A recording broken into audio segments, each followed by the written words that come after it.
ஜோடி படம் முடிகிற தருணத்தில் அம்மா எனக்கு கால் அடிக்கிறாங்க. நாளைக்கு நீ என்ன ஷூட்டிங் வரமாட்டேன்னு சொன்னியாமே?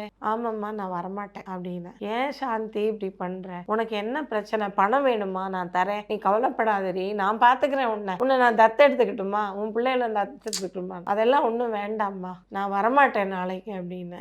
ஏன்? நான் செத்து போகிறேம்மா, எனக்கு வாழவே பிடிக்கல, அம்மாட்ட சொல்லி நாள ஆரம்பிச்சிட்டேன். உடனே இது பாரு, நான் இப்போ உடனே கிளம்பி உன் வீட்டுக்கு வரேன், நீ எதுவும் தப்பா முடிவு எடுக்க கூடாது, இல்ல என் மேல சத்தியமா நான் உன்கிட்ட வாக்கு வாங்கிக்கிறேன், நீ எந்த தவறான முடிவு எடுக்கக்கூடாது அப்படின்னாங்க. இல்லைம்மா விடுங்க பரவாயில்ல, நான் ஒன்றும் எடுக்கலை அப்படின்னு சொல்லிட்டேன். மறுநாள் காலையில் ஷூட்டிங்க்கு போல ரெடி ஆகலை, வண்டி நிற்கிது. அப்புறம் மேனேஜர் வந்தார், மேடம் ரெடி ஆகுங்க மேடம், போயிடலாம் அப்படின்னார். இன்னையோட லாஸ்ட் மேடம், முடிச்சிடலாம்னா. சரிங்க வரேன், நீங்கள் ஒரு 5 மினிட்ஸ் வெயிட் பண்ணுங்க, நான் ரெடி ஆகிட்டு வரேன் சொல்லி உள்ளே போயிட்டு டக்குன்னு ரெடி ஆகிட்டு கிளம்பி போயிட்டேன். கிளம்பி போய் அங்கே போனோடனே உள்ளே ஏறினோடனே எஸ்என் லட்சுமி அம்மா ஒரு அடி அடித்தாங்க என்ன கன்னத்தில்.